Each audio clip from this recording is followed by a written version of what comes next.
8h16, place à l'interview politique d'Europe 1. Et ce matin, Antoine Janton, vous recevez Bruno Retailleau, le président du groupe Les Républicains au Sénat et président du Conseil régional des Pays de la Loire. Bonjour Bruno Retailleau. Bonjour Antoine Janton. La France et l'Italie disent vouloir surmonter leurs divergences dans le dossier STX. Premier résultat de la visite du ministre de l'économie à Rome hier. Êtes-vous satisfait du résultat de ces discussions ? Pour l'instant, il n'y a pas de résultat. J'attends. Moi, j'ai rencontré le ministre de l'économie, Bruno Le Maire, hier matin avec des PME qui sont des sous-traitants de ma région. Moi, il y a deux éléments que j'ai toujours répétés depuis des mois et des mois. Je n'ai pas du tout varié, je n'ai pas changé du tout de cap. La première chose, c'est que pour nous, il n'est pas acceptable que Fincantieri, en réalité, ait la majorité. Donc 50-50, pour moi, c'est la limite haute. Première chose. Et deuxième chose, je souhaite que nos PME sous-traitantes rentrent au capital, parce que sur les 7000 salariés qui travaillent sur les chantiers, il y en a 4500 qui sont dans les PME à l'extérieur et 2600 qui sont à l'intérieur. Donc je veux qu'on ne les oublie pas, et donc pour les rendre visibles, je souhaite qu'elles rentrent au capital. Vous évoquez un partage 50-50 du capital, pourtant les Italiens, eux, veulent au moins 51% de ce capital. Comment trouver un accord dans ces conditions ? Écoutez, je considère que Fincantieri peut acquérir son principal concurrent français pour une bouchée de pain. Franchement, 50%, c'est un peu plus de 60 millions d'euros. C'est rien du tout pour un chantier. Pour un chantier, le contrôle aussi. Bien sûr, mais ils peuvent parfaitement avoir le contrôle opérationnel, c'est-à-dire diriger avec l'équipe de management sur place les chantiers navals. Mais 60 millions par rapport à un carnet de commandes de 12 milliards, vite, les Italiens savent compter. Ils feront ce calcul et ils accepteront même à 50-50. C'est moi qui vous le dis. Et ça, on verra bien. D'ailleurs, les Échos évoquent ce matin un partage 50-50 avec une direction confiée à un Italien qui aurait une voix prépondérante au conseil d'administration. Réponse normalement d'ici le 27 septembre, date du prochain sommet franco-italien. L'idée, en tout cas, parlons encore quelques instants de ce dossier, l'idée portée par Bruno Le Maire est de créer un grand groupe européen de l'industrie navale, civile et militaire. Est-ce que ça vous semble réaliste ? Ça peut être réaliste, tout à fait. On peut complètement l'imaginer, mais à condition que ce ne soit pas au détriment des intérêts français. Moi, l'Europe à bandeau, parce qu'on a vu les Italiens monter au créneau en disant mais c'est pas possible, on partage un même destin, etc. Oui, en fait. Il s'agissait quand même d'absorber leur principal concurrent français. Donc encore une fois, l'Europe à bon dos. Donc je pense que autant sur la branche militaire, avec ce qu'on appelait DCNS, qui est devenu Naval Group, il y a déjà d'ailleurs un certain nombre d'expériences communes. Et puis sur la branche civile, on peut trouver un certain nombre d'accords. Mais vous savez, il y a beaucoup de chantiers en Pays de la Loire, des petits chantiers, et Jean-Yves Le Drian sait bien, en Bretagne aussi. Si ça doit se faire en les écrasant, ça posera un problème pour l'emploi et aussi pour l'aménagement du territoire. Alors on sent que ce dossier vous tient à cœur, c'est entre autres parce que vous êtes président du conseil régional des Pays de la Loire, on l'indique, un mandat que vous avez choisi d'abandonner pour conserver celui de sénateur, non ? Je dirais ça à la rentrée, j'ai jusqu'au début octobre pour faire mon choix. Donc vous n'avez pas fait votre choix encore. Et je le dirai quand j'aurai fait ce choix, évidemment. Bon, les députés ont adopté hier le texte qui va permettre au gouvernement d'utiliser des ordonnances pour modifier le code du travail. Les sénateurs dont vous êtes doivent se prononcer demain. Quel sera votre vote ? Positif. On l'a beaucoup amélioré. Vous savez, on a par exemple permis que le chef d'entreprise puisse avoir recours au référendum. Tout ce qui va dans le bon sens du dialogue social, et notamment en rapprochant le dialogue social, non pas de la branche, mais dans l'entreprise, c'est positif. Et on a un problème français, c'est le chômage de masse. Comment le réduire ? Il y a le coût du travail, qui sera un autre sujet, mais il y a en même temps des règles qui sont complètement obsolètes, qui sont vieillottes, et il faut en France tuer la peur de l'embauche, notamment chez les PME. On a des regrets qu'il n'y ait pas eu par exemple de dispositif de sortie des 35 heures. Un autre regret avec, vous savez, les seuils. Vous savez que les entreprises, quand vous embauchez de 49 à 50, 51, ils vous tombent dessus 34 contraintes administratives. Et ça vous coûte 4% de la masse salariale. C'est très franco-français et ça crée des dizaines de milliers de chômeurs. Vous ne feriez pas partie des constructifs au Sénat, Bruno Retailleau, en votant ce texte ?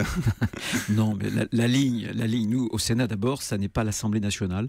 Ouais. Le Sénat est une assemblée moins politique que l'Assemblée nationale, beaucoup plus technique. Et notre seule ligne, c'est l'intérêt général de la France et des Français. Ce qui est bon, nous le votons. Ce qui n'est pas bon, d'ailleurs, il y a un exemple avec la loi organique sur la confiance, on ne le vote pas. François de Rugy, le président de l'Assemblée nationale, veut rationaliser les navettes parlementaires. Ce sont ses mots, il va en parler ce matin devant le bureau de l'Assemblée. Il affirme que ce sont des processus de répétition et non d'enrichissement. Est-ce que vous êtes d'accord avec lui ? Moi, je pense qu'il faut qu'on s'interroge pas seulement sur les navettes, mais sur la façon de fabriquer la loi. Parce qu'il faut aller plus vite, en fait, parce que c'est ça l'enjeu. Attendez, il faut pas seulement aller plus vite, parce que vous savez le problème, c'est pas seulement la loi qui va pas assez vite, c'est les décrets qui, lorsque les lois sont votées, des mois et des mois après, ils sont toujours pas sortis. Donc le gouvernement ne peut pas nous faire la leçon de ce point de vue-là. Simplement, il faut que la loi soit de meilleure qualité. Moi, j'ai une crainte. Je pense qu'en France, on a trop de lois, trop de règlements. Si on va beaucoup trop vite, dans l'agenda, il faudra bourrer, et il y aura toujours plus de lois. Et je pense que pour les Français, pour l'économie, notre compétitivité, ce sera moins bon. Donc la question, c'est pas tellement comment aller plus vite, comment faire des lois qui soient mieux adaptées aux problèmes de terrain. C'est tout. Voilà, tous ceux qui vous prennent les choses par ce petit bout de la lorgnette, en réalité, se trompent, ils n'ont pas de vision. Il faut de bonnes lois pour la France et certainement pas beaucoup plus de lois. Vous savez, les Chinois, comment ils écrivent les deux idéogrammes du mot France, Faguo, ça veut dire le pays des lois. Vous voyez, oui, ça vient de loi. Bruno Retailleau, vous le président donc, du groupe Les Républicains au Sénat, est-ce que vous mènerez la campagne des Républicains aux élections sénatoriales en septembre ? Écoutez, en tout cas, j'aiderai mes amis qui le souhaitent. Une campagne sénatoriale, c'est pas du tout la même chose qu'une campagne législative. C'est un contact de regard à regard, des discussions dans les mairies. Avec des élus. Avec des élus. Et ça ne se prête pas, vous voyez, aux grands meetings qu'on a pu faire, que j'ai pu faire aussi pour aider des candidats à la députation. Il faut fixer un cap, cela dit. Et en tant que président du groupe, vous pourriez le fixer. Bien sûr, on a fixé un cap, qui est cette opposition intelligente. Je pense qu'il y a des révolutions à faire en France. On a une fracture territoriale. Il y a la France des métropoles mondialisées. Et il y a une France des oubliés, des invisibles. Celle où le taux de chômage progresse, celle où il n'y a plus de médecins, celle où on ne peut même pas capter le haut débit mobile. Donc je pense que cette idée de l'aménagement du territoire, qui est une idée très française, très gaullienne, il faut réussir à la rénover, à la réinventer. Quelques membres des Républicains vont se présenter à ces élections sénatoriales sous l'étiquette La République en marche. Est-ce que cela vous inquiète ? Non, très peu. En réalité, au Sénat, le groupe La République En Marche est à peine 30 sénateurs et ce sont pratiquement exclusivement d'anciens sénateurs du Parti Socialiste. Il vit 60 membres après ces élections. Et vous, quel est votre objectif ? On a un groupe de 140. 142, oui. Exactement. Je souhaite que nous puissions à peu près conserver ce nombre. À quelques unités près, nous devrions y parvenir. Sachant qu'un tiers du groupe sera renouvelé lors de ces élections sénatoriales. Votre parti, Bruno Retailleau, les Républicains tentent de se reconstruire après l'échec de la présidentielle et celui des législatives. Que faut-il changer ? Tout. Beaucoup de choses. Du sol au plafond. Beaucoup de choses. En tout cas, le logiciel. Quel est l'idéal qu'on prétend incarner vis-à-vis des Français ? Quelle est la ligne politique que vous défendez ? Moi, la ligne politique que je défends, c'est une ligne de liberté en matière économique, de liberté, mais en même temps où on puisse se protéger de l'extérieur. Notamment, je pense que l'Europe ne doit pas être l'idiot utile de la globalisation.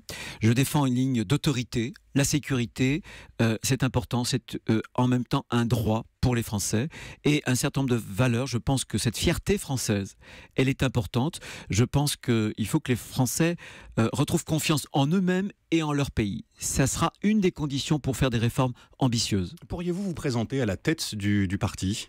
On verra ça à la rentrée. Encore, mais il y a beaucoup de choses, beaucoup de dossiers, décidément. C'est pour vous permettre de me réinviter, vous voyez, au mois de septembre. Est-ce que vous soutenez Laurent Wauquiez qui justement, je verrai. En tout cas, c'est quelqu'un de qualité. Candidat. C'est un candidat de qualité. Il a du talent, Laurent, je le connais, et je pense qu'on aura à en reparler. Bon. Comment va François Fillon ? Est-ce que vous avez eu de ses nouvelles récemment ? Non, je n'ai pas eu de ses nouvelles. Il y a longtemps que je ne l'ai pas vu. Bon. La crise politique au Venezuela inquiète quelques élus en France. Manuel Valls, notamment l'ancien Premier ministre, appelle la communauté internationale à réagir. Est-ce que la France a un rôle à jouer dans cette crise ? On apprenait tout à l'heure qu'Emmanuel Macron avait envoyé une lettre au président Maduro lui proposant les services de la France dans une médiation. Bien sûr, je pense que ce qui distingue la France, c'est que nous sommes une nation qui rayonne. Nous avons un des plus grands réseaux diplomatiques mondiaux. Et j'observe d'ailleurs que l'expérience vénézuélienne a beaucoup impressionné une partie de la gauche. Il y a eu une forme de socialisme exotique et vous savez que l'Amérique latine a souvent fasciné nos gauchistes français. Donc je pense qu'on a là du coup un rôle à jouer dans un autre sens pour faire en sorte que ce pays retrouve une stabilité. Il n'est pas normal qu'un pays de cette nature, avec énormément de richesses, soit dans cet état. Ce qui montre bien que un socialisme, comme j'appelle exotique, peut mettre à bas une économie, pourtant une économie qui a des facteurs de prospérité, qui pourrait être prospère dans cet endroit du monde. Dans l'actualité internationale également, il y a les États-Unis et ces soubresauts très réguliers au sein de la Maison-Blanche. C'est en une du Parisien aujourd'hui en France aujourd'hui. Trump peut-il tenir? Quel regard portez-vous sur ce qui se passe dans ce pays? Très critique. À la fois les États-Unis parce que est un allié. Donc au-delà de la personne de Trump, il y a un pays. C'est un pays et on a célébré le 100e anniversaire de l'arrivée des GIs. Vous savez qu'ils sont venus aider en 1917. 130 000 ne sont jamais rentrés dans leur pays parce qu'ils ont perdu la vie en France. Ce que j'observe en tout cas, c'est que l'Europe devrait s'armer, notamment commercialement. Quand je vois que M. Trump va prendre des nouvelles sanctions pour la Russie, eh bien, ces sanctions emportent des conséquences pour les entreprises françaises, exactement comme en Iran. Il y a une forme d'impérialisme juridique américain, ce qu'on appelle l'extraterritorialité du droit, c'est-à-dire qu'il sanctionne nos entreprises, des banques par exemple françaises, pour les soumettre à un régime, alors même qu'elles ne sont pas aux États-Unis, qu'elles sont chez nous. Ça, pour moi, c'est inacceptable. Et on doit être capable, en France, mais plus sûrement en Europe, de dire non, y compris lorsque c'est un ami, un allié. Merci Bruno Retailleau, encore président du groupe Les Républicains au Sénat, encore président du Conseil régional des Pays de la Loire. Pour combien de temps, vous nous le direz à la rentrée. Donc merci d'avoir répondu à nos questions ce matin sur Europe 1.